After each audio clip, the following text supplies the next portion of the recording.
10 नवंबर 2025 की शाम, पुरानी दिल्ली का सुभाष मार्ग, हाँ। लाल किला मेट्रो स्टेशन के ठीक बाहर। ट्रैफिक अपनी रफ्तार से चल रहा है। शाम के लगभग 6:52। लोग दफ्तर से, दुकानों से, मतलब घर लौट रहे हैं। हर तरफ एक आम दिन जैसी ही गहमा गहमी है। और फिर अचानक एक कान फाड़ देने वाला धमाका होता है। एक सफेद रंग की हुंडई i20 कार वो एक आग के गोले में बदल जाती है और धमाका इतना जबरदस्त था कि उसकी गूंज कहते हैं 2 किलोमीटर दूर तक सुनाई दी। और आसपास की गाड़ियां भी तुरंत आग की चपेट में आ गई। मतलब चंद सेकंड में ही वो पूरा इलाका धुएं, आग और लोगों की चीख पुकार से भर गया। बिल्कुल। आज हम इसी घटना की तह तक चलेंगे। हमारे पास जो शुरुआती जांच रिपोर्ट है, कुछ चश्मदीदों के बयान हैं और फॉरेंसिक सबूत, इनके आधार पर हम ये समझने की कोशिश करेंगे कि ये सिर्फ एक भयानक हादसा था या फिर किसी बहुत बड़ी और खतरनाक साजिश का पहला कदम था। हाँ। और अगर ये साजिश थी तो इसके पीछे कौन था, उनका असली मकसद क्या था। चलिए इस पूरे मामले को परत दर परत खोलते हैं। जरूर। तो धमाके के फौरन बाद जो मंजर था उसे शब्दों में बताना भी मुश्किल है। सड़क पर हर तरफ गाड़ियों के जलते हुए टुकड़े बिखरे थे। शुरुआती रिपोर्ट्स में तो 8 से 13 लोगों के मारे जाने की खबर आई थी और घायल 20 से 24 लोग घायल हुए। नुकसान इतना ज्यादा था कि लाल किला मेट्रो स्टेशन को तो तुरंत बंद करना पड़ा। लेकिन यहाँ एक बात हुई जो थोड़ी असामान्य थी। बिल्कुल। देखिए, आमतौर पर ऐसे हादसों में सबसे पहले लोकल पुलिस और फायर ब्रिगेड पहुंचती है। हाँ। यहाँ भी वो पहुंचे, लेकिन उनके साथ साथ कुछ ही मिनटों में एनएसजी और एनडीआरएफ की टीमें भी पहुंच गईं। ये बहुत बड़ी बात है। यही मैं पूछने वाला था। इसे थोड़ा समझाइए, एनएसजी और एनडीआरएफ का पहुंचना इतना असामान्य क्यों माना गया? देखिए, एनडीआरएफ जो है, नेशनल डिजास्टर रिस्पांस फोर्स, ये एक आपदा प्रबंधन की टीम है। अच्छा। वो बड़े हादसों में रेस्क्यू करती है, जैसे कोई इमारत गिर गई या बाढ़ आ गई। हाँ। और एनएसजी यानी नेशनल सिक्योरिटी गार्ड, वो तो हमारी एलीट काउंटर टेररिस्ट फोर्स है। उन्हें किसी कार ब्लास्ट के लिए तब तक नहीं बुलाया जाता जब तक कि शक सीधा सीधा आतंकवाद का न हो। उनका मौके पर इतनी जल्दी पहुंचना इस बात का पहला और सबसे साफ इशारा था कि सरकार इसे एक मामूली गैस सिलेंडर ब्लास्ट या शॉर्ट सर्किट का मामला बिल्कुल नहीं मान रही थी। मतलब शक पहले मिनट से ही था। और शायद इसीलिए फोरेंसिक टीम ने भी पूरी रात काम किया। हाँ, और ये दूसरा बड़ा संकेत था। फॉरेंसिक टीम का रात भर एक एक कण, एक एक टुकड़े को इकट्ठा करना, ये बताता है कि उन्हें पता था कि वो किसी हादसे के नहीं बल्कि क्राइम सीन के सबूत जमा कर रही हैं। अच्छा। उन्हें डर था कि अपराधी कोई सुराग पीछे नहीं छोड़ना चाहेंगे और बारिश या दूसरी वजहों से सबूत नष्ट हो सकते हैं। इसीलिए उन्होंने हर चीज को बहुत बहुत सावधानी से उठाया। ठीक है, तो जांच एजेंसियों को शक तो था, लेकिन शक को सबूत में बदलने के लिए उनके हाथ क्या लगा? वो कौन सी पहली चीज थी जिसने साफ कर दिया कि यह हादसा नहीं, हमला है? सबसे पहला और सबसे ठोस सबूत मिला कार के मलबे से।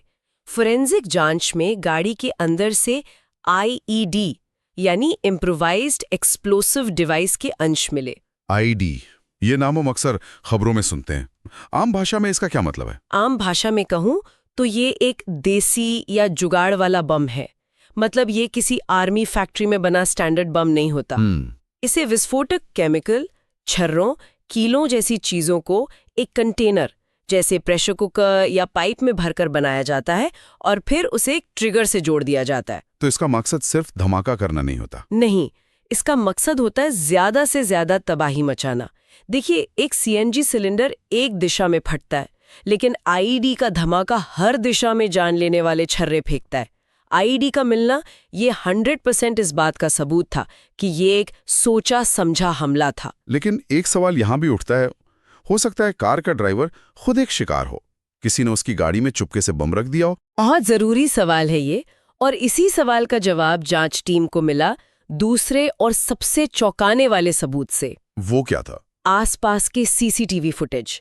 एक कैमरे की रिकॉर्डिंग में वो पल कैद हो गया था जिसने केस की दिशा ही बदल दी।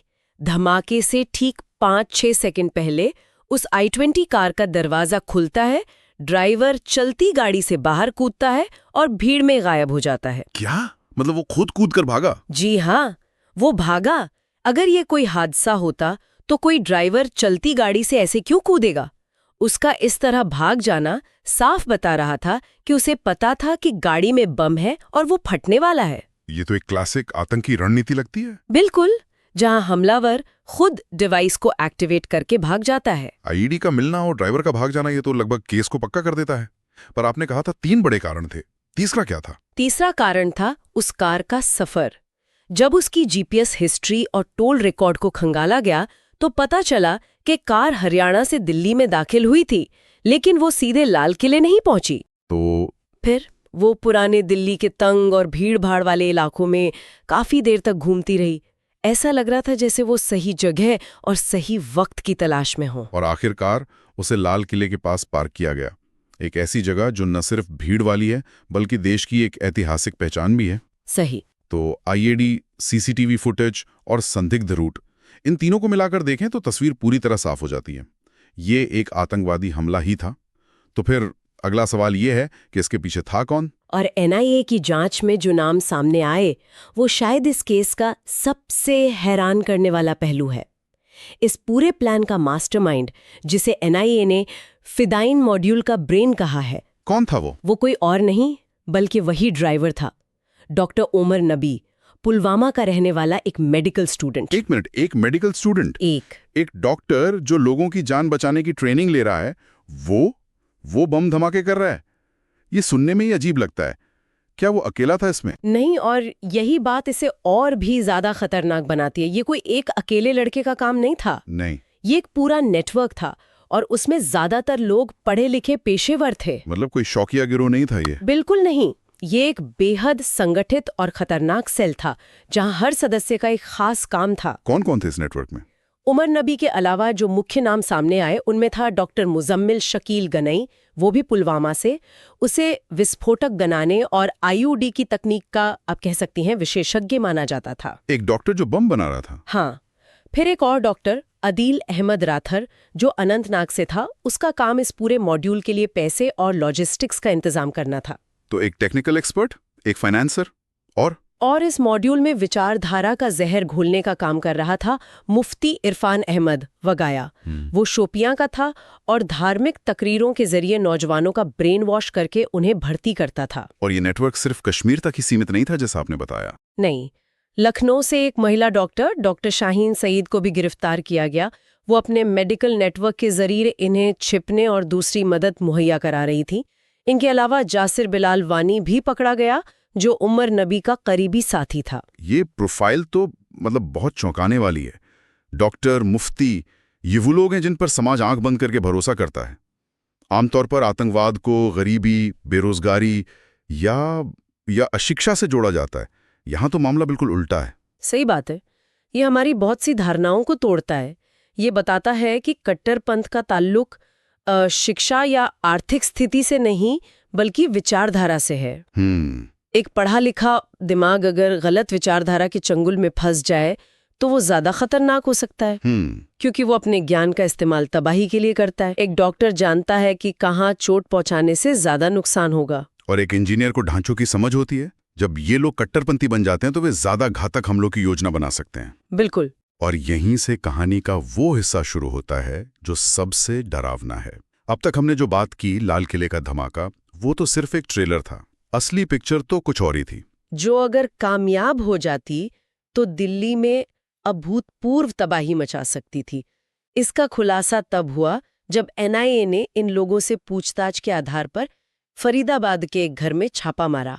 और वहां जो मिला उसे देखकर जांच अधिकारियों के भी होश उड़ गए होंगे। बिल्कुल। वो किसी छोटे मोटे हमले की नहीं बल्कि एक छोटी मोटी जंग की तैयारी लग रही थी। क्या मिला वहां से? उस घर से 2900 किलो अमोनियम नाइट्रेट बरामद हुआ। 2900 किलो? जी। इसके अलावा 40 से ज्यादा डेटोनेटर, रिमोट ट्रिगर, टाइमर और कच्चा एक्सप्लोसिव जेल भी मिला। 2900 किलो अमोनियम नाइट्रेट।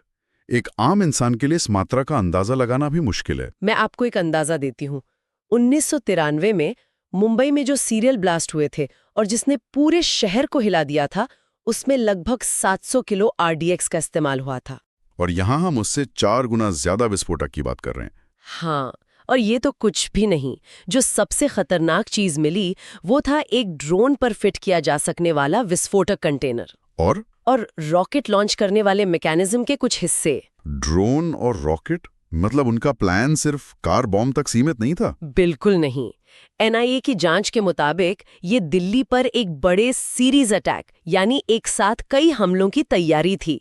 उनका प्लान था 6 दिसंबर को दिल्ली में एक साथ कई जगहों पर ड्रोन और रॉकेट से हमला करना। 26/11 जैसा कुछ? हाँ, इसे कई रिपोर्ट्स में 26/11 जैसा कोऑर्डिनेटेड अटैक ही कहा गया, जहां शहर के अलग अलग हिस्सों में एक साथ हमला करके अफरा तफरी और दहशत का माहौल बनाया जाता है।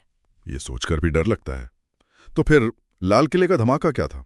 एक ट्रायल रन? बहुत हद तक यही लगता है। शायद वो सुरक्षा एजेंसीज की तैयारी और उनके रिस्पांस टाइम को परखना चाहते थे, या ये भी हो सकता है कि वो इस छोटे धमाके से जांच एजेंसियों का ध्यान भटकाना चाहते थे, ताकि वो अपने बड़े प्लान पर काम करते रहें। हाँ, ड्रोन और रॉकेट का इस्तेमाल शहरी आतंकवाद को एक नए और कहीं ज्यादा खतरनाक लेवल पर ले जाता है।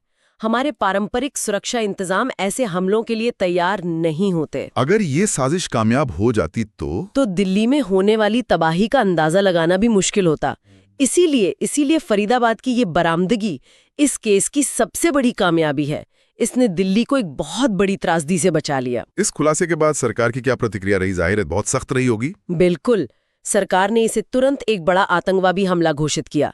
गृह मंत्री अमित शाह का बयान आया कि एक दोषी को पकड़कर सजा दी जाएगी। और पूरी दिल्ली को हाई अलर्ट पे डाल दिया गया होगा? हाँ, लाल किला, चांदनी चौक, जामा मस्जिद जैसे संवेदनशील इलाकों में सुरक्षा आप समझिए 10 गुना बढ़ा दी गई और हर आने जाने वाले पर कड़ी नजर रखी जाने लगी। और इस केस का अभी का स्टेटस क्या है? जांच कहां तक पहुंची है? अभी तक इस मॉड्यूल के 5 से ज्यादा मुख्य आरोपी एनआईए की हिरासत में हैं और उनसे लगातार पूछताछ चल रही है।